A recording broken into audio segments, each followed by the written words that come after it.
All right, my name is Rich Schmidt. We're here with Clive Pursehouse. It's May 14th, 2025. We're at the Nicholson Library at Linfield University in McMinnville. Clive, thank you so much for joining us today. My pleasure. First question is why wine? Somebody asked me that one time, and I think it's sort of just where I ended up. I didn't really have a plan to get here. I found it along the way, and I had some things I wanted to do, and there were definitely things I didn't want to do. And I think at the end of the day, there's this guy, Carl Giovanni. Do you know Carl? Mm-hmm. Yeah. He interviewed me, and I said, I just ended up here. This wasn't my plan. So I think it was because I liked it, and that's kind of how I did things. Growing up, I came from a single parent home, fairly lower middle class, and that's maybe not the most privileged way to grow up, but one of the privileges that it does afford you is that there's no pressure. And so by graduating as an undergraduate from college, I had achieved more than my parents and more than 90% of my extended family. So there was really no pressure for me to do something, to do whatever. And so I sort of found my way. After undergraduate, I didn't know what I wanted to do, so I went to grad school, have a couple degrees in philosophy, and then after that, I noticed that I really enjoyed being on an academic on a campus, and so I worked in higher education for 18 years at a few different institutions. And it was when I moved to Seattle that I encountered wine for the first time. My boss was a gentleman named Chris Yaney, and he was taking some appreciation classes at Seattle Community College around wine. And so when I came out there, we hit it off when we interviewed in Minneapolis, and he said, "Oh, do you like wine?" And I was like, I know nothing about wine. So I would say, no, I don't like wine. And after my first quarter, UW is on the quarter system, he bought me a bottle of Sageland's Table Red. It was very simple, probably cost $8 at the QFC. And he's like, "Hey, thanks for your hard work. Here you go." And that was it. It was interesting to me, and it wasn't earth-shattering necessarily. So my wife, who I was dating at the time, he encouraged us. We had the wine with dinner. He's like, "Yeah, you should check this wine stuff out, man. It's wonderful, and I'm really into it." And he would share information with me and stuff like that. So we rented a car and we drove over the pass to Yakima in the middle of the winter. But when you grew up in Pennsylvania, snow and that sort of thing doesn't put you off to driving. And we came upon, I remember it was beautiful. It was February, and the Yakima River had frozen. The steam coming off the river had frozen in the trees. And so at sunset, there was this beautiful glistening in the branches from the ice that had coated the branches, And we saw a tasting room that was open. It was the first thing that we saw, so we went there. And, nobody was inside. Nobody was in the parking lot. It was getting dark. And we walk in, and it was like the bell rang at the top of the door, when you swing open. And there's nobody there at first, and then this woman comes out from behind the counter. And you know how when you meet somebody and they have something, maybe on their face, it's a feature or whatever, you might notice it for a few minutes, and then after a while, it sort of fades into the background. Well, this woman had on so much eyeshadow that it never faded into the background. It was always just the constant, like, wow, that's a lot of makeup. In your head, you're sort of going through this, like, wow, this is a lot, But what happened in that tasting room is she opened 3 different vintages of Merlot. And these are not the best wines in Washington State by any stretch of the imagination, but this is a new thing for me, and that was the moment. That was the light bulb moment for me, knowing that this is interesting and this is something I wanted to look further into. And I come from a family that has battled addiction for generations, and I think the way, fortunately, that it shows up in me is that I can't just do anything at a surface level. So I tasted some wine, and the next thing you know, I started exploring, reading a little bit about wine, and started host these wine dinners for my friends where I would decide what wine they were going to bring, and I would create tasting notes based on what I could find online. brown bag all the wines, and then we would have them. We would have some dinner, and then we would do a thing where you would guess which wine corresponded to these tasting notes, and it was very unscientific. These are early days, and then I would buy a bottle, and that would be the prize for the person who got the best, the closest to 100%, right? So during my time at the University of Washington, I worked in student housing, and I served on a regional board called Northwest ACUHO. It's the Northwest Association for College and University Housing Officers.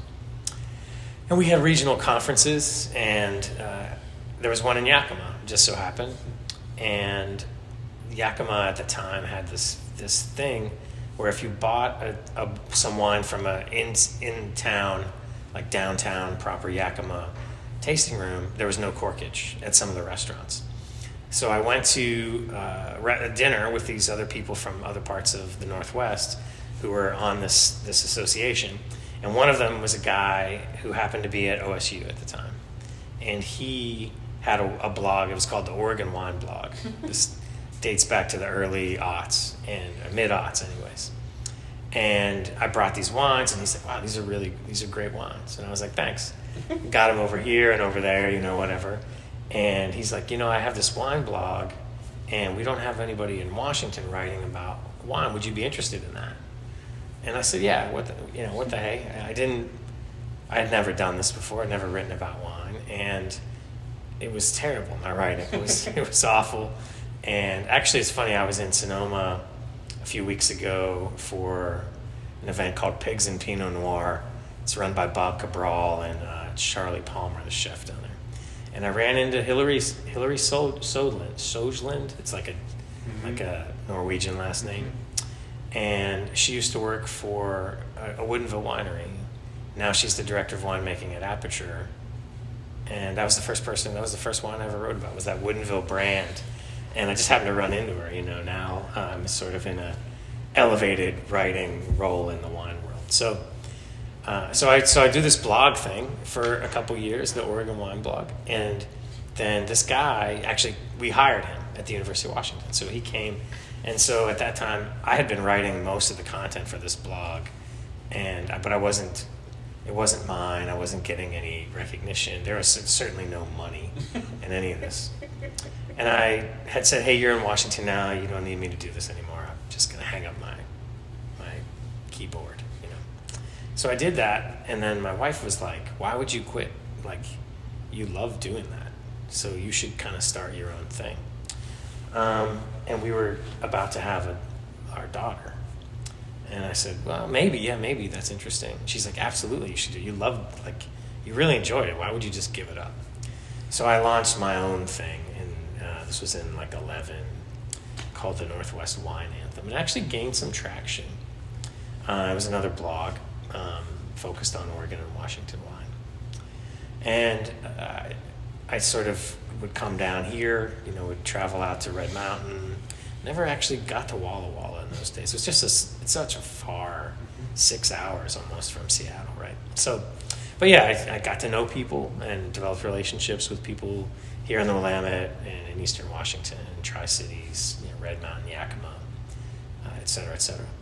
And I was doing that for a while, and I was also a competitive cyclist at a very amateur level. And this magazine started called Peloton Magazine. It's not related to the stationary bike. And I noticed in one of I had a subscription to the magazine, and I noticed that they had this thing about Spanish wine. It was on the August issue, so the Vuelta a España is the Tour of Spain. It happens in August. And they had this little blurb. It wasn't very well formulated. It's like, drink Spanish wine. They had a bottle of some bargain Spanish wine. And so I followed them on Twitter, and I reached out. I used to be pretty active in Twitter back before it was owned by a fascist. I don't know if I'm allowed to say that on microphone, but that's how I feel. Anyways, and I said, hey, I saw that you guys have this wine stuff. I know a little bit about wine, race bikes. I'm a subscriber. Reader, you should let me write your wine content. And they said no. They just said, no thanks, appreciate it. But I wrote a story anyways. I wrote a 1,600-word story about dirt and cyclocross racing. I was a big cyclocross guy, and Oregon Pinot Noir, and I sent it to them. And they were like, you know what? We changed our minds. This is pretty interesting. Like, we didn't see this coming, sort of how you did that. I didn't know. So I was doing both things for a little while, and then the work with Peloton.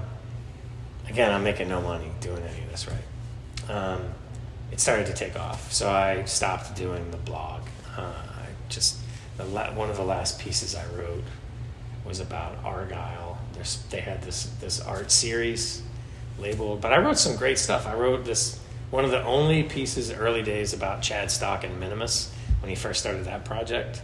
I wrote this really cool story about Oregon Burgundy comparisons. It still gets I still get some notifications through because it's my non-decanter email is the Northwest Wine Anthem email address. But so anyways, leave that behind, doing the Peloton thing. Again, this whole time I'm working at the UW, right? But with Peloton, I'm traveling over the world, and I'm writing about wine, but more and more I'm writing about cycling, professional races, covering races in Norway, going to all over the world, Peru, mountain biking in Peru, riding bikes in Japan, Slovenia, France, Italy, Spain, Belgium, a lot of time in Belgium. It was amazing experiences there. So I'm having a great time. And then Pocket Media, Outside Magazine, buys a whole gang of brands in 22, I want to say, including Peloton. And they have these grand plans that don't go to plan, and they basically shutter everything, including this magazine. And this magazine, it was like a work of art, honestly. It was beautiful. The photography was incredible, very high quality paper. It was expensive. It was an expensive magazine, but people loved it. And so it was a niche print magazine. It was a deep following. And I got these personal notes from people. One guy is a reader who I became friends with on Instagram. He's a pilot in Arizona. I planned a trip to France for him and his wife to ride bikes and drink, and to go places to drink wine. Like, there was a connection between the people who made Peloton and the readers. So I was on a couple of final trips for Peloton, and I went to Jordan. And I was mountain biking. I was supposed to mountain bike the Jordan Trail, which runs the length of the country. I wasn't going to do all of it. We were going to skip a few stages. And the first day riding, I had a pretty bad crash, and I broke my pelvis in 4 places. And this was the most traumatic thing that's ever happened to me as an adult, certainly. I was in a country where I didn't speak the language, and there's not a ton of English spoken in the countryside in Jordan, as it turns out. I think, just being very honest with you, no matter how progressive you style yourself in America, there's a undercurrent of Islamophobia in this country, and I certainly, as progressive as I am, I felt that when I was there, even just, looking around a little bit. But man, I got to tell you, I had never been this vulnerable since I was a newborn. And the way these people cared for me, it was emotional. And I spent a few days there in the hospital and in a hotel room, and I had this driver. He would come and check on me, every day in the hotel. And they had to make sure I didn't have any bleeding before they put me on a plane and let me fly home. Anyways, that's a long story. That's maybe a little bit gruesome. But I get home, and I couldn't walk for 9 weeks. So I was in a wheelchair, and I was starting to do PT, and fortunately I didn't need surgery. But sort of out of the blue, I get this email from these 2 people at Decanter. And they're like, hey, we got your name from a couple people. We're trying to expand our reach in America, and we would love to meet with you. We're going to be in Napa in 2 weeks. And I was like, well, I can't walk. So as much as I would love to meet with you, we're going to have to take a rain check. So they said, oh, that's okay. They said, well, we're going to be in New York City in X number of weeks. And I did the math, and I'd be walking for 2 days. So I said, yeah, I can meet you there. So I flew to Manhattan, got a hotel close to where I was meeting with them. And my wife insisted that I take a cane, but I'm very vain. so I didn't. And yeah, I had a meeting with them. It was very basic, very just, tell us what you've done and why. And I had a sense that they knew a little bit about my background and explained my affinity for Oregon particularly, but I was located in Washington, and this is what I've done, so on and so forth. So that conversation happens. I go spend a week with my mom in Pittsburgh, and get back to Seattle a couple weeks later. And I didn't think any more of it, and didn't hear from them again for a few weeks. And then all of a sudden I get an email like, hey, the editor-in-chief would like to meet with you. So I'm like, okay, so this is probably like a real interview, right? So do a Zoom call, I have all these ideas that I want to go into, and they just offered me the job. It was very strange.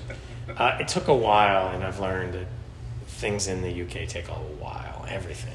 Change is not sort of at the center of their culture the way it is here. So, so I started there as the U.S. editor in September of 22. My bike accident was on April 18th of 22. And while I started, I still had a couple of things to do for Peloton. So I went to Switzerland. I did some mountain biking and just, poking the bear, pushing the envelope a little bit with my safety. But then I started working for Decanter, and I've been doing that for now 2.5 years. I was about a year ago or so, I got promoted, I guess, to the North American editor role. So I have editorial responsibility for commissioning writers, editing their work, making sure we're covering different parts of North America. Obviously, the thrust of that is on the West Coast of the U.S. and California, Oregon, and Washington. So I write I cover Oregon. I review the wines of the Willamette Valley and Columbia Valley. And I do a little tinkering in California. I'm interested in the Anderson Valley. I covered Sonoma for a little while because we had a gap. And so that's what I've been doing for two plus years now. A lot to unpack there. I like that. That's a great story. Yeah. I want to go back a little bit and talk about sort of before wine. I want to talk about how you got into working in higher education. So you mentioned going to school, getting some advanced degrees, and enjoying the academic lifestyle. Tell me about how that translates into working at University of Washington. Yeah, I think probably, men are boys most of our lives, right? And so there's something about the campus culture and the experience that I had there. I came from a fairly poor, blue collar working class neighborhood. I'm mostly known for alcoholism and domestic violence. That was probably our two biggest exports. And this felt like a safe place, inspiring, comfortable. And I think that's what drew me to wanting to find a job in higher education. And I didn't know much about higher ed administration. I didn't even know it was a real field. I remember one time I was an RA as an undergrad, and my boss had a master's degree on his wall. And I said, and he's now the president he was the president of Lehigh for a while. And he was the dean of students at the University of Miami, Florida. Rick Hall, great guy. I said, Rick, you have a master's degree to do this job? He was pretty salty about that. He's like, yeah, man, what do you think? I was like, I don't know. I was like, seems like it's kind of like my job, just a little bit, elevated. I had no clue, So it was funny when I finished my master's degree at Western Michigan in philosophy, came back to Pittsburgh. I was trying to actually look up an ex-girlfriend, and I was at the library using the internet because my mom didn't have a computer or anything. And I go to the website and I see this little button that says I was now hiring or something along those lines. I click on it, and one of the positions that came up was resident director. And I was like, well, I was an RA for 4 years because I was on the 5-year plan as an undergrad.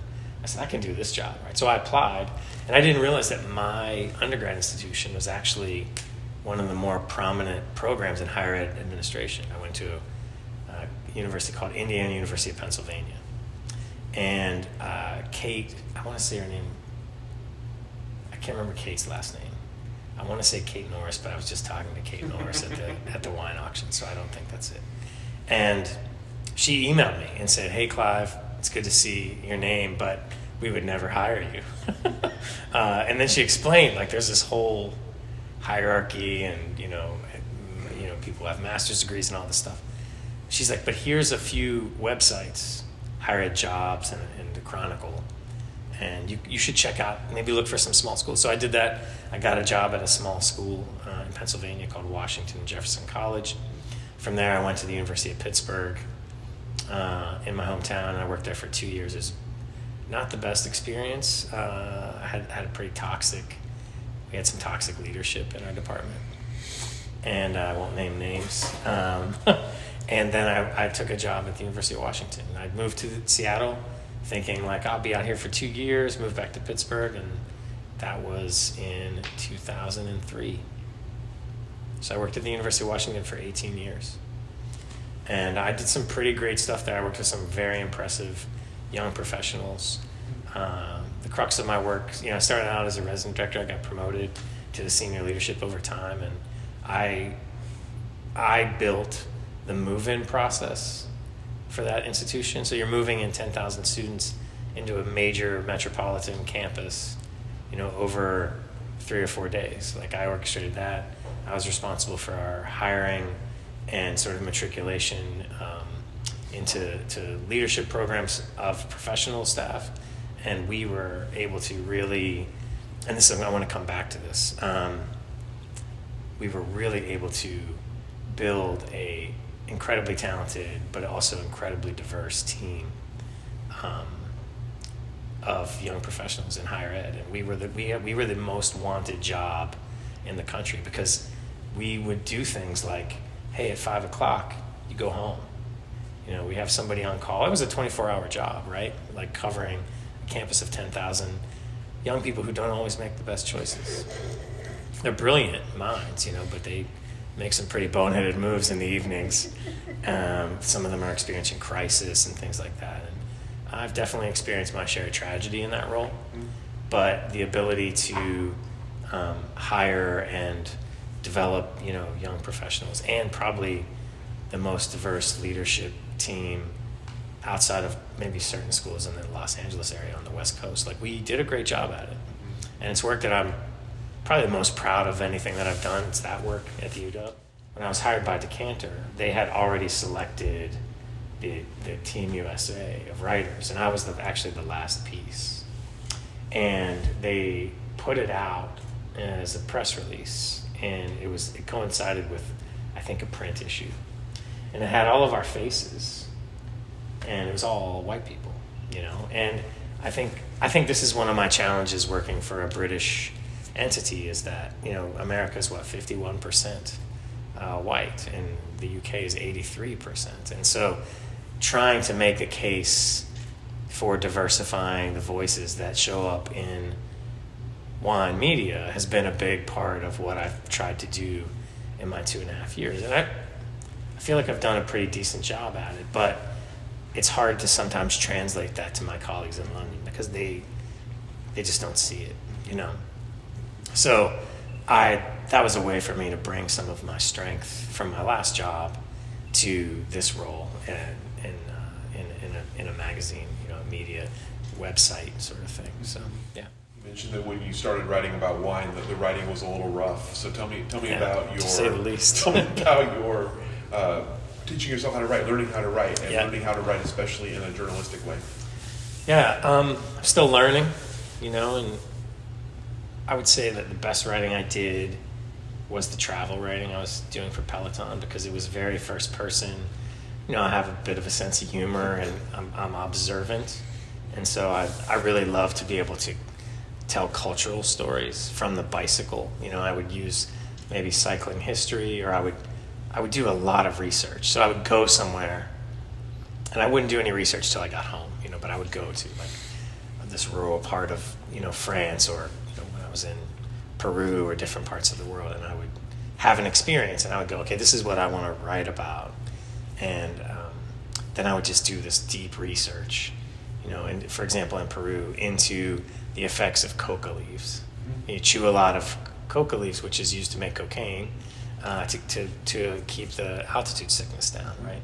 So then I would do all this deep research on the palliative effects of, these tropical plants, and that would somehow make its way into these cycling stories. And that was, to me, those are the most interesting stories to read, is when these people, I'm a tangent king, I'm the king of the tangent.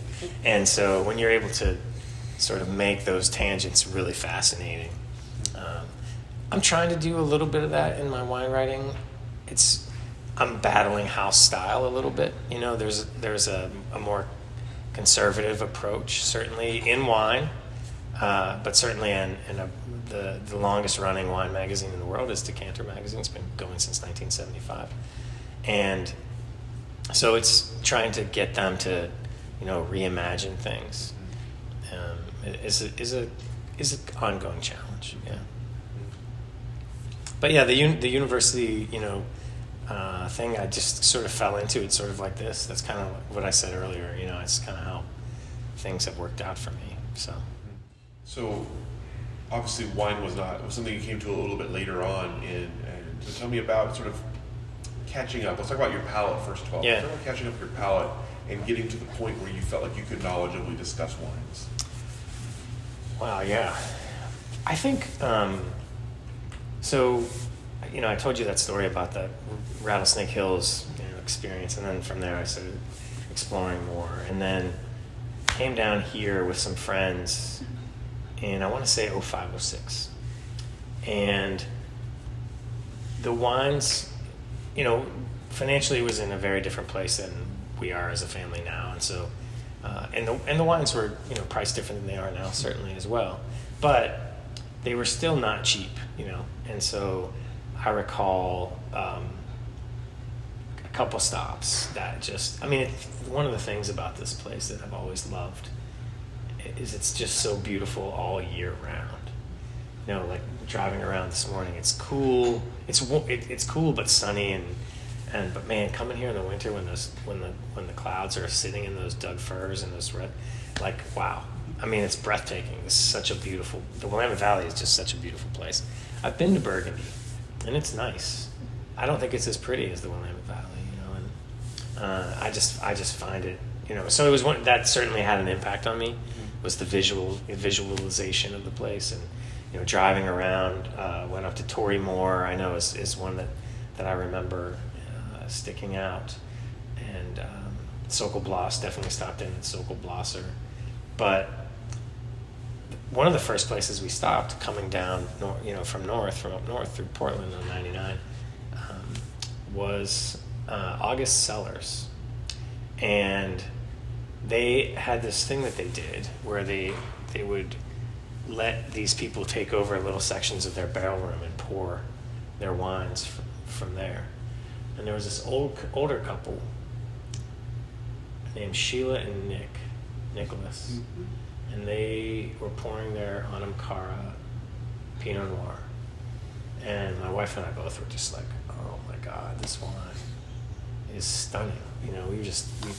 We thought it was amazing. And I think as you think about, how your palate changes, and, when you think about like someone who really is into art, complex art, the ability to appreciate complexities in art, like wine, you develop those over time. That's not something that comes at first.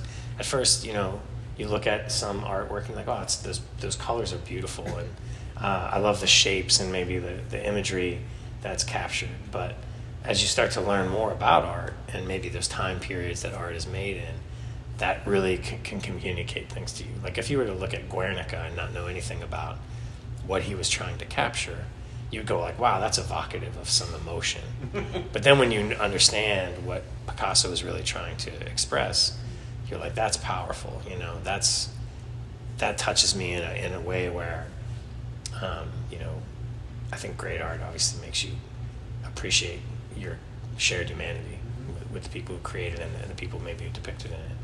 Obviously, wine does not necessarily make you appreciate shared humanity. However, the ability to appreciate those wines, those earthy Oregon Pinot Noirs, back in the earlier days, it was a fairly common marker in the wines was this sort of gun smoke element, which, interestingly, Grant Coulter, who was a long time winemaker at Beaufrere and now is with 100 Sons, like, we were talking about it, and he's like, yeah, that I think that's because they used to spray a lot more sulfur, which, makes a lot of sense. But I love that marker in the wine, to be perfectly honest with you.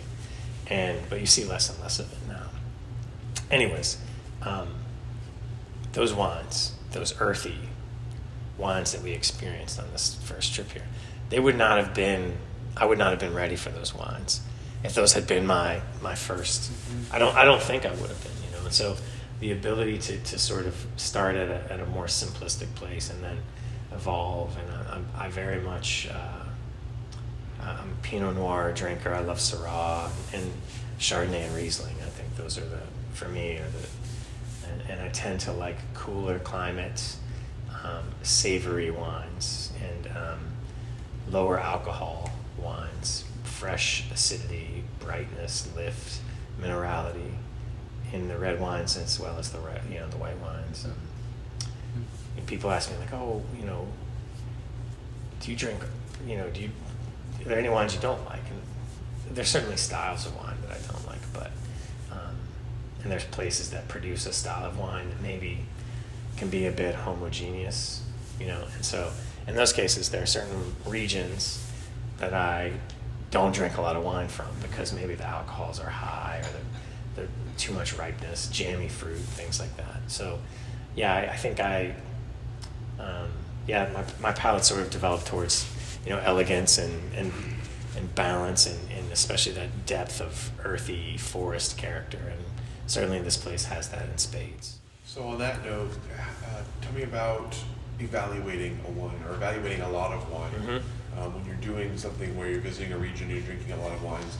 How do you do that? How do you kind of physically go through the effort, and how do you keep track of sort of what you're looking for in wines at that level?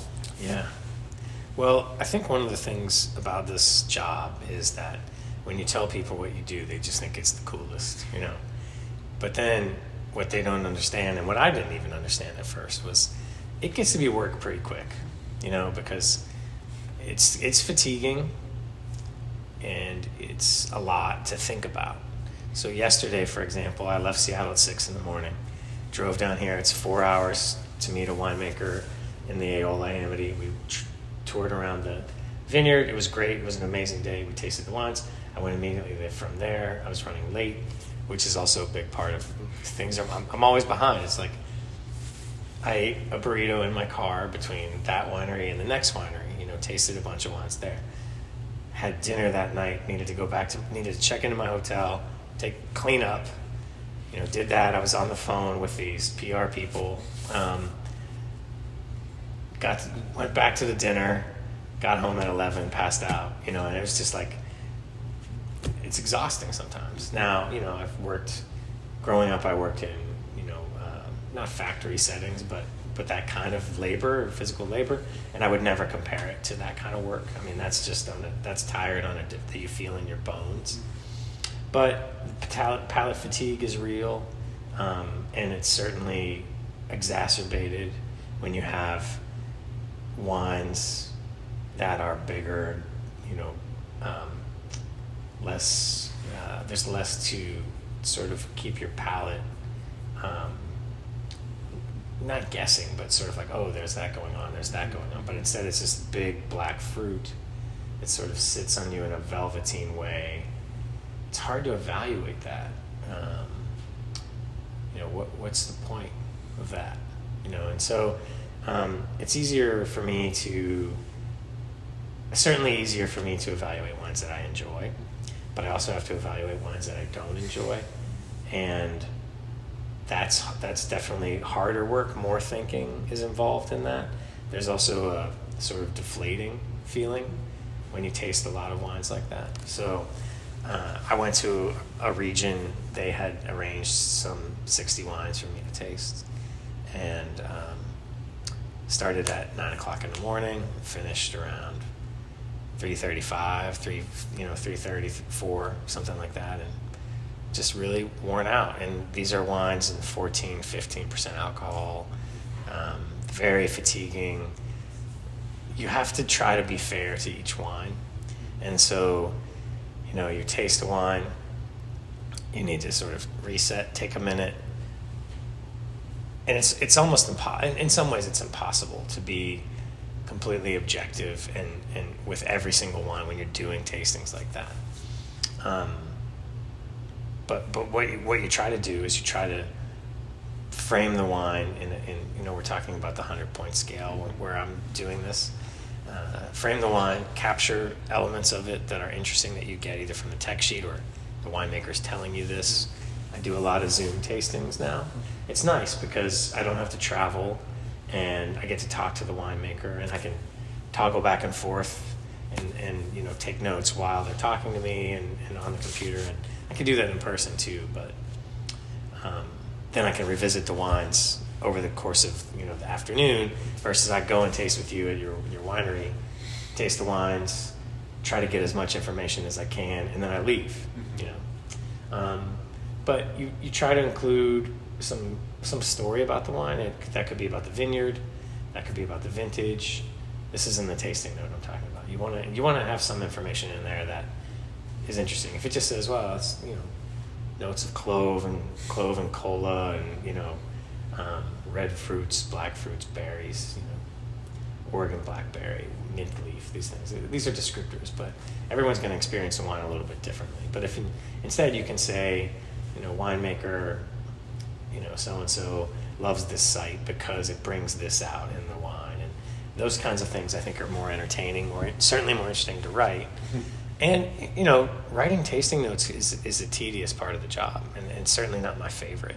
But it's important still, and I know a lot of people have opinions about the scoring system, and I understand. It's reductive to take someone's effort in a year and then reduce it down to a two-digit to three-digit number. I understand that, but it's also what the industry is still doing, and particularly if you talk to people in the trade side of things, they still rely on scores to sell wines. I think less and less consumers pay attention to that stuff, but certainly the trade does. So, yeah. So on the sort of the story side, obviously you came into this as a wine blogger, which I love. By the way. Yeah. I love that's how you got into this. Tell me about stories that intrigue you, stories that you want to write about, and stories that you feel like readers want to hear or readers are receptive to. What are the markers for you, and how do you find them? Yeah, well, I think unfortunately sometimes those two things are not the same, because especially in the internet age, the things that you really want to write about are like these deep personal human stories, or stories about a place and the history of that place, and maybe there's a little bit of geology there, but maybe there's generations of farming and this one quirky guy or a woman. And one of the favorite things to this day that I wrote was about this Chad Stock about the Minimus wines. I was down here when I was doing the blog thing. I was just tasting around, and I walked in Carlton, that place on the corner. It was the EIEIO. It used to be a wine shop there, maybe. And I was just looking around, and I saw this bottle it said Black Locuse, and it was like a drafting illustration. And I think it said number 1 on it. And I was like, what is this? And the guy's like, oh, that's really interesting. It's this guy, Chad. He's making these wines. Every one is an individual experiment. We'll never make them again. And the label was cool. And this is done in acacia wood. And I was like, I'm going to buy this wine. So I take it home. A couple months go by, and I drink this wine. And I'm just like, wow, fascinating. So I reach out to Chad, and we weren't able to connect for a while. But eventually we connected. He was working at Johan Vineyards at the time. Went down there and spent a day with him. And, he's a fascinating guy. Quirky, ahead of his time in many ways at that moment, for sure.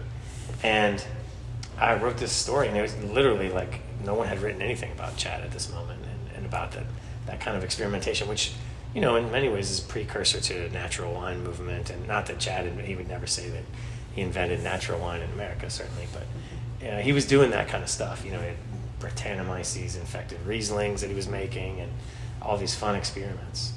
And man, it was a fun story to write. People read it and commented on it, and that was great. I think now, 20 years later, there's a lot of clicky stuff that gets a lot of eyeballs. I was talking to a guy the other day about, you should check out my client, maybe think about doing a profile of them. And I said, the profiles are always a lot of fun for me to write, but people read the stuff that says, these are 5, this is the example I gave him. It's like, these are 5 under the radar producers that you need to know now. Like, that stuff, there's so much of that stuff for a reason. Like, people want advice and they want to know about stuff they don't know about. And so that kind of catchiness is hot, as the kids say, and people love to read it. And so the kind of stuff I like to write is these sort of in-depth stories that maybe explain families, how they got to the wine industry or what have you. But that's not always the kind of stuff that people want to read, and you have to balance that, and you have to produce, this is a business, and so you have to produce content that people want to read, or that people do read successfully. So, give me some other examples of things stories you've dived into that have resonated with you, things you're proud to have written or proud to have written about. Yeah. When I first started in the job, this person reached out to me about this brand in Washington, in the Horse Heaven Hills. And it was one of the first people to reach out to me. And it was very high dollar wine, and like $250, $275 a bottle, one of the more expensive wines in Washington. And so at first glance, it sort of feels like a vanity project. And there's a lot of those in Napa, for example. But I went out there, and man, this is third generation farming family, right? And they've been growing grapes for Chateau Saint Michel for a long time. Jeff Andrews is currently in charge of the program there. His great grandfather is the one that sort of built the family farm. They have 11, and certainly this is the kind of site that's going to have to make adjustments with Saint Michel and the sort of shrinking. They had 1,100 acres of grapes, but they started out of this, funded by all of this work. They started this project called Troth, and it's a Middle English word, I guess, that means, I think, fidelity is what Jeff said to me. And I wrote this feature. It was in the magazine, and it was a great family story. It's about this guy partnered up with this winemaker who'd been making wines, he's a second generation winemaker in Washington, named Ray McKee. And Jeff's young, Ray's a little older than me, and it was a fun story to write. Got into some personal history and some founding of the region, and the wines are great, So I think for me, like that's a good example. I wrote a story in August. It was in print of last year, sort of debunking the Chardonnay myths of California, specific to California Chardonnay.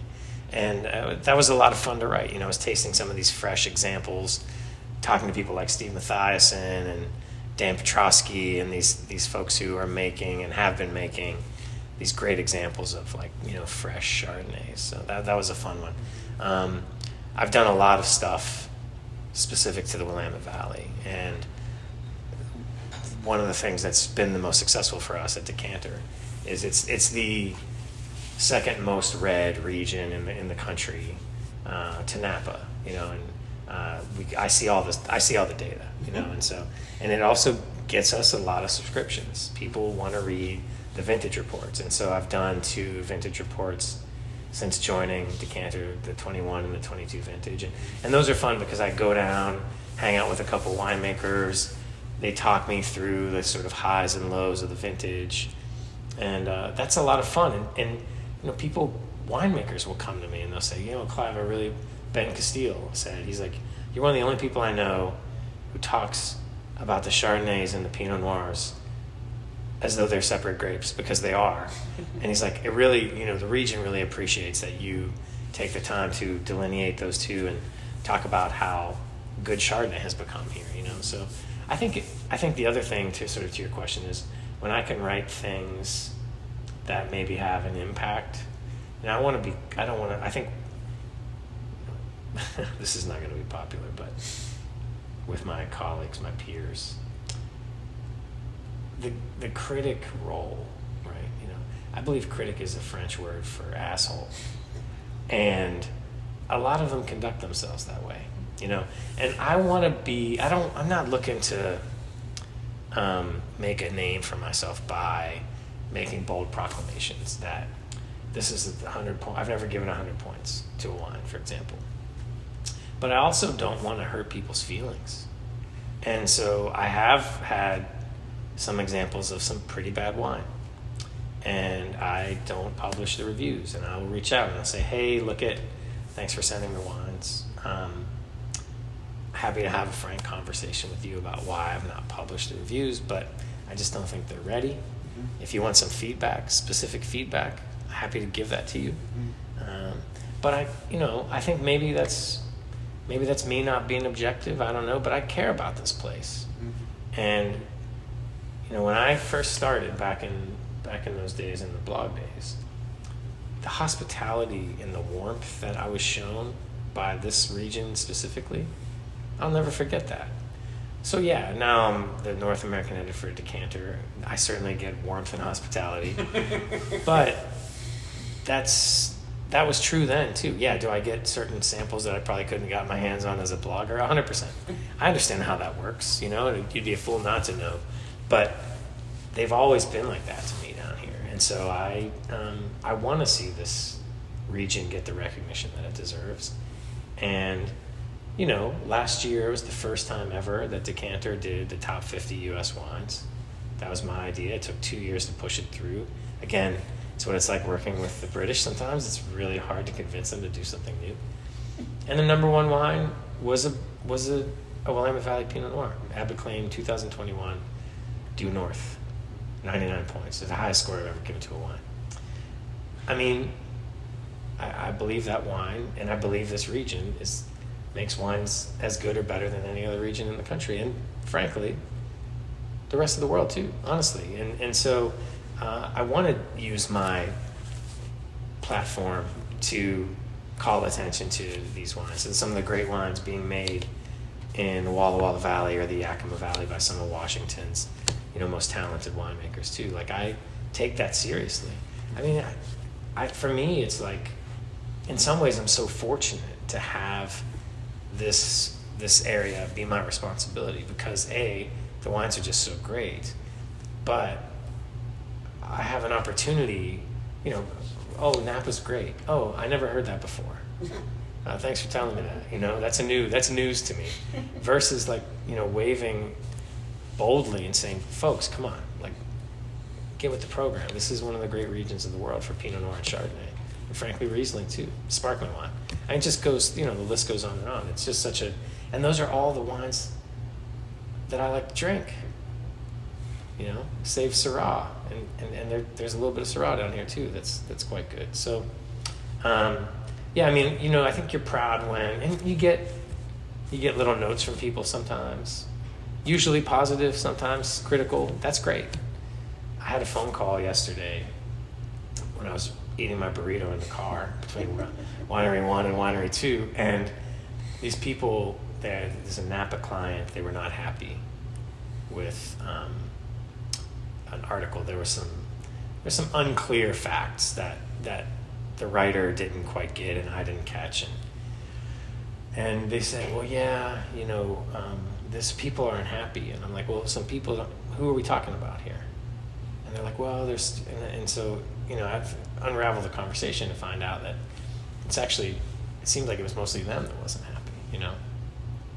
But I'm a direct person, and I said, if he's not happy, you can give him my phone number. He can call me, and we can have a conversation about it. I don't need to go through an intermediary person to do that. And that's how I want this to be. You know, my interactions with people is, if they don't like the review that I gave the wine and they want to say something to me about it, that's great. And I'll tell you why. I may have to take a minute to jog my memory, but I'll get back to you on that and say, well, this is why I gave it the score that I gave it, and I stand by that. And you want me to taste it again in 6 months? We'll come back and we can do that again. But I want to be supportive. I want to be productive. I'm not looking to make a name for myself. This is in many ways very much a second career for me that, as I said, I kind of fell into. I wasn't chasing this, just kind of kept coming back around, and so I'm happy to be here and I feel fortunate. That's the kind of stuff I guess that I'm proud of, is stuff that can make a difference, gets people's attention, and it's genuine, so yeah. So I think you kind of answered the question I want to ask, but I'm going to ask it anyway, just if there's more you want to say on it. Sure. You have, obviously, in your role, you have your readers, you have your editor, you have your higher ups, you have your wine community. So what is your responsibility as a wine writer? How do you feel, what is the most important thing for you as you're sort of navigating your different constituencies to make sure that you are, I guess, being the fairest or being the most journalist you can be?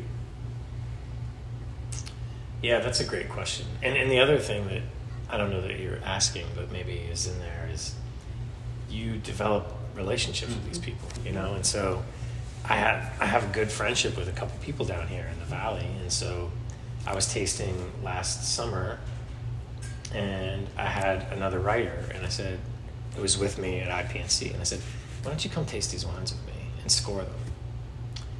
And she scored them higher than I scored them. So I think I feel pretty good about my ability to be objective.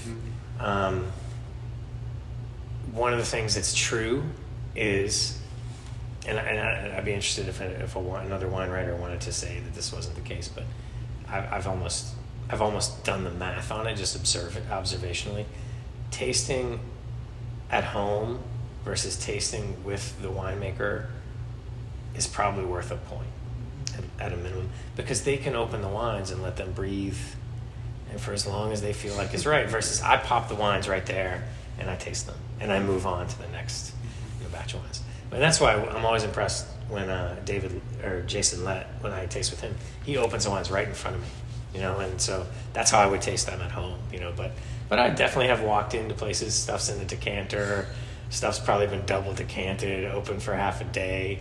There's nothing I can do, and that's the way it is, but I think probably the most important thing for a wine writer, or the necessary thing, is to be as honest and objective as you can be, and to be willing to stand your ground when your opinion is unpopular, but also be willing to go to bat for things that you believe in. That could be an individual wine, that could be a thing that happened that you like. There's certain brands that I will not review their wines because I understand that they're not good people, and I don't want to promote. Everything that we do is somewhat a promotion of someone's product. So I know there's some people things came out during Me Too. I'm not reviewing those wines. I don't want anything to do with that, So maybe you could say that's not right, or that's not fair or objective. Well, good. I don't care. That's how it is. So someone else will review them, I'm sure, but it won't be me. And then for readers, I think hopefully you teach people something. To me, when I think back on my wine experiences early on, I was trying to find some information on the internet. The ubiquity of it certainly has changed, but when I could find something that taught me something new, I sat down with the winemaker this morning, Damien. He's making the wines at Beaufrere, and we were talking about whole cluster. And he said, well, one of the things that, I know what whole clusters give wine in terms of savory character, freshness, tannin. They soak up alcohol. I'd never heard that before. You're always learning. And so if you can teach someone something new, if you're not doing that, what's the point, right? In this, especially in a role like this. So So you talked quite a bit about sort of early impressions of Oregon wine. Mm-hmm. I'm curious about how you've seen the industry evolve. How has it changed since you've been aware of it? And here in the middle of 2025, what does the industry look like, the Oregon wine industry look like to you? Yeah, the industry as a whole is going through a tough time.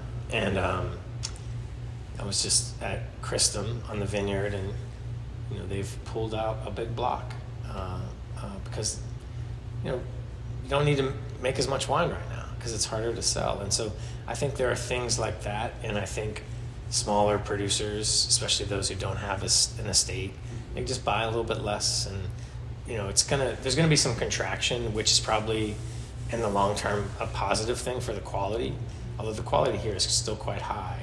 Certainly in parts of Washington and California, there's quality issues where perhaps the wrong varieties were planted to the wrong, plots of land. So I think that the industry is in an interesting inflective moment. What I think we're getting wrong is that we still want them to come to us. Maybe less so at the producer level, but certainly at the media level. We still want them to. We don't want to meet younger, more diverse audiences where they are, and I think that's a fatal mistake. And part of what I'm trying to do is, in whatever ways I might be able to, is to change that a little bit. But I think if you look at Wine Spectator, a copy of it, it looks the same. If you look at a copy of Decanter, for the most part, it looks pretty much the way it has. And I think we're getting that wrong as an industry, where we have these exciting young writers who are speaking. There's a woman in London named Hannah Crosby, and she's sort of like, people have said, I'm not making this up, but she's sort of the Nigella Lawson of wine. She's Scottish accent, and she's very popular, and I want to embrace that writer. That's who I want writing for me, because they're reaching an audience that I can't reach. I have a youthful energy about me, but I'm middle-aged, and so we need to reach that next person, that person who doesn't look like me, who maybe family, cultural background, the cuisine, they need a different pairing. It's not something that I'm used to, and so this makes me think of a conversation I had about. There's a lot of talk a few years ago, especially about, and rightfully so, about tasting notes and sort of a Western white bent that tasting notes have. And I think there's a lot of validity to that concern. But I think the way to address it is not for me to use different words, but it's for me to hire writers who come from different backgrounds, and they use their own words. And I think that's the solution to these kinds of problems, but that so few people want to give up their position and their platform to allow space for a young writer to come in, whether it's a Hannah Crosby or it's an American writer who maybe comes from a different culture. Henna, oddly, they have similar sounding first names. Henna Bakshi is a great example of this. She's in Atlanta. She's Indian American, East Indian, and she does a lot of great writing about cuisines and non-Western, sort of white palates, and this is very important stuff. And so I think as the industry is grappling with this sort of crisis that it finds itself in, it's going to need to do some things differently, and that includes who you're trying to sell the wine to, and how you're marketing it, and who you're welcoming into your spaces. But it also includes what voices get a space at the table, and so I think the industry, that's kind of where the industry is right now. We'll see how they solve that problem. Oregon, it's changed in many ways, and in many ways, you drive out these roads, it still looks, there's a few more glass, big tasting rooms, but the beauty of it is it's still an ag place. It's farmland, and it's still that, thank God. Whether it's nut orchards, cherries, peaches, pears, apples, so many blueberry fields, and real, farming is happening here. And so, in many ways, it still looks quite the same, and I love that about it. The wine quality and the energy that exists right here, right now, I think it's so exciting. There's this group of winemakers, late 30s, early 50s, that are just making such incredible wines. The Chardonnays that Kate Payne Brown makes, Pinot Noirs that Evan Martin is making, or Grant and Renee are making at 100 Sons. You have Daniel Estrin now taking over Christum in the last few years. There's I could name off 20, 25 people. Jackson Holstein, Tracy and Aaron Kendall and Folly of Man. It's just it's countless great wines. There's just bottle after bottle of incredible Pinot Noir, Chardonnay, Riesling sometimes, sparkling wines. Jackson's sparkling wine is just so good. That freshness, that energy. These are young people who are drinking the best wines in the world, and not just Burgundy, Italian wines. The salinity that's in these wines, and making a case for looking at other regions in the world like Sicily, where they have great salinity and crispness in their wines, and what are lessons to be learned from that? These are really smart, imaginative young people. They are certainly honoring and acknowledging the great work that the David Letts and the Dick Eraths and the Adelsheims and the Sokol Blossers, and in many cases they are the children of those people, and so it's really exciting to see how this next wave of Oregon winemaker is making wines positioned to be among the best on the planet. I did a wine dinner in London back in November, and it was an Oregon, it was a Lemon Valley wine dinner, right? And we sold it out in 2 days. And we served, I believe, 8 wines, from a sparkling wine as a welcome to, we had wines from Jimmy Marsh, and then we had Mimi Castille's Chenin Blanc at the end of the meal, and it was like from start to finish. You had great Pinot Noirs from Brickhouse and J.K. Chieri, and I'm trying to remember every wine that was served, and I can't do that. But the Chardonnays, people were mesmerized by, and I had a couple people say, I can't wait to get over there. We've had some change in administration and stuff since then, so things, who knows how that'll shake out. But these are exciting wines. These people are traveling the world, and they're promoting the region. They're promoting their wines. They're in Asia. They're in Europe. Scandinavian countries for sure.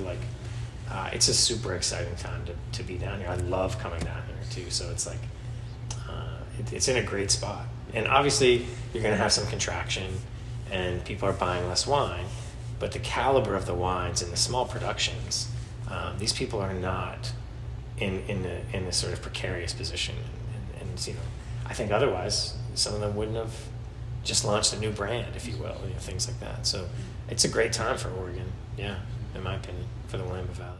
You raised a question I wanted to ask earlier about you mentioned the other part of your job, which is of course hiring, editing, contracting out pieces. So I'm curious, is in your role you have some power to change the voice a little bit, to change the writing a little bit. Tell me about how you approach hiring, how you approach editing, and how you kind of foresee sort of the team you oversee unfolding. Yeah, I want to be careful not to give myself too much credit. But I have really gone out of my way to find writers who are strong writers, who are, and it sort of worked out this way, that they're, except for, it's me and the Napa guy, we're the only men, writing on the U.S. team. Right now, we're the only 2 white people writing on the U.S. team. I really believe in bringing different voices to the table, and so I've tried to do that. I don't know how I feel about that being included. I feel kind of like I'm smacking myself on the back a little bit too hard, but Yeah, I mean, I'm deadly serious about it. Deadly serious about doing this. This is my. If I can make any mark on this industry in the time, I don't know how long I'll do this.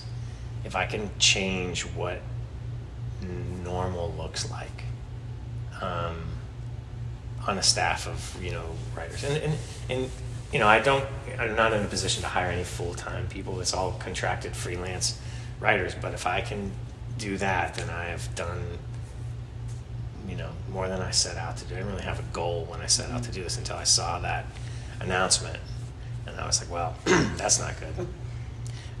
So yeah, that's I've really gone out of my way to seek people out who are going to bring a different perspective than I bring. That's ultimately the goal. It's not about collecting people or whatever, ticking boxes, but it's really about, okay, who are we missing? And despite all the undoing of decades of work that has just been done in the quick flick of a wrist around, this, people use these terms, diversity, equity, and inclusion have become an acronym and sort of a scapegoat for whatever, and what I found in my experience working at the University of Washington was, if you seek out the most diverse candidate pool, you will hire the best person. They won't always be a person from a marginalized, background, but many times they will be, and they will still be the best, most qualified candidate because you've broadened your pool. That's where you diversify. Is you diversify who you're talking to, and if you can do that, and there's one other critical piece, you have to shift from experience to potential. Because what happens a lot of times, and I had a great conversation with Steve Mathiasen down in Napa, who makes some of my favorite wines in that region because they're low alcohol and they're fresh. And we were having a conversation about the challenges for the industry when it comes to diversifying. And one of the great things that Steve, sort of pointed out was, he's like, what happens in this industry is, I have an opening in my cellar. Oh, well, I know that your nephew and your cousin, and so it becomes this very nepotistic. Because what it would take for me to post that job was it'd take time, and I would need to pause, post a job, and hopefully in places where people who have not felt included in the wine industry would see it, take the time to interview that person. And so what happens is we want to do what's easy, and we've easied ourselves into a situation where now we're not talking to an entire or approaching an entire demographic, which is a growing demographic in this country / in the world. And we've done that. That's a problem of our own making, is just doing the quick and easy. Well, I have a buddy and he's interested in the job. And so instead I'm like, I'm going to hold, I sat in the Sonoma role for half of a year until I found the right person that I wanted going into that space. When I had this person's buddy wants to do it, and I just really wanted to have the right person. And so to me, that was going to take time, and being willing to say, okay, this person has a strong potential. They may not have all this experience, but can I take a chance on that potential? And then how does that work out for me? And I think those are the keys. I think if we're going to make change, is we have to shift our traditional ways of thinking and be willing to do a little more work. It's a fantastic answer. Appreciate that. Sure. So before we wrap it up, I have a question for you. You mentioned sort of the way wines have been, the way wines are evaluated, the point system, and how you feel like it's shifting on a kind of a user level, but less so on the trade level. Tell me about the future of wine evaluation. Do you see a larger sea change coming, and if so, what could the future of wine evaluation look like? Yeah, I mean, it's undeniable that a particular wine critic in the 80s and 90s had an outsized impact on wine production. From his evaluation method and his sort of what ticked boxes for him, he molded an industry for decades. It's definitely changing, and I think it's changing because of some of the things we talked about. So younger people from different backgrounds are not interested in that flavor profile. It doesn't go with their cuisines or their what they want to do, hang out. And I think, with wine evaluation, we need to expand our ability to appreciate where a wine might be drunk, or the occasions that it might be open for, or the cuisines that it might be paired with. And, we've, just in America alone, think of the kinds, when I was growing up, I think of the kinds of restaurants that existed in my neighborhood versus what's possible for me to eat now, right? And so things have changed so much. And so a wine that maybe at a certain time didn't feel like it was a fine dining accompaniment certainly can be, because fine dining could be Malaysian cuisine, it could be Ethiopian cuisine. It's not just a steakhouse anymore, or French bistro or Italian food. And so I think that diversification of food, who chefs are. I was at a restaurant opening in Mexico, and it's one of the top chefs in the world. This woman, Daniela Soto Inez, she worked in some Michelin star Mexican restaurants in New York City, opened her own restaurant down in Nayarit, which is near Puerto Vallarta. And they opened the restaurant with Gütegau. Gütegau is an Austrian natural wine producer. That's who they had on opening night. Gütegau was there pouring their wines, and they're making a statement about the kinds of flavor profiles that they like, but more to the point, the farming and the care that these small producers, maybe they're organic, maybe they're biodynamic. In the case of Gütegau, they're a natural producer. That kind of stuff matters to younger people and should potentially be part of the evaluation process, right? I have definitely put in tasting notes comments about bottle weight, where it just felt gratuitous, almost like a murder weapon, So I do think that's changing. I think it's getting younger, it's getting less male-dominated, it's getting less white, it's getting less sort of middle of the road, and it's embracing the beautiful variety that we all, are can be privy to if we're willing to open our eyes to it and our palates to it. And I think that's what's exciting about this region too, is the way the wines are made. They are fresh food wines. And a winemaker I was with the other day was making a cuvee for a Japanese restaurant, a Pinot Noir blend. I mean, these are international cuisines, and these wines are poised to embrace that. And I think those are the kinds of wines that I think more people are excited about drinking, whether they're from Greece or Croatia or Slovenia or Northern Italy or the Willamette Valley. So you've talked about kind of how you've gotten here. Let's talk about what's next then. What are you looking ahead to in the future, personally or professionally? And is there anything you haven't done yet that you want to do? Yeah, I want to get back on the bike a little bit. And I'd love to ride in Mongolia. They do these long distance rides over there. Professionally, what's next for me? That's a great question. I would love to. Still, there's a lot of potential with Decanter, and it's unrealized potential here in America, especially. And so I would love the ability to sort of continue to expand, do some events, do some regional things in parts of the Southeast, like Atlanta and Miami, places that are sort of exciting markets. Continue to bring sort of wines that I'm a believer in, whether that's Sonoma Coast or the Willamette Valley or parts of the Walla Walla, Washington, and sort of get those in front of people. People have asked me about doing podcasts and these different kinds of things, and I don't know where that's going to go, but certainly if I want to expand, in a sort of new media, which is not new anymore, obviously, but in that space, I have to start doing some of that stuff. So, I'm writing a screenplay based on a true story that I've sort of put away and gotten out and put away and gotten out again. So that's something I would love to finish and see if I can't get it considered by someone. But maybe just spend more time traveling a little bit and on my bike, Yeah. It's fantastic. All the questions that I have for you today. Anything I didn't ask that I should have? Anything we didn't cover that you were hoping to cover?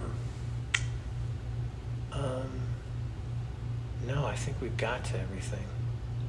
Yeah. Excellent. Thank you so much for making My the time, pleasure, and yeah. stopping by and sharing your story with us. Hope you have a good time on your time down here in the I Valley. always do. And Yeah. go ahead and let you off the hook. All right. very Thank much. you.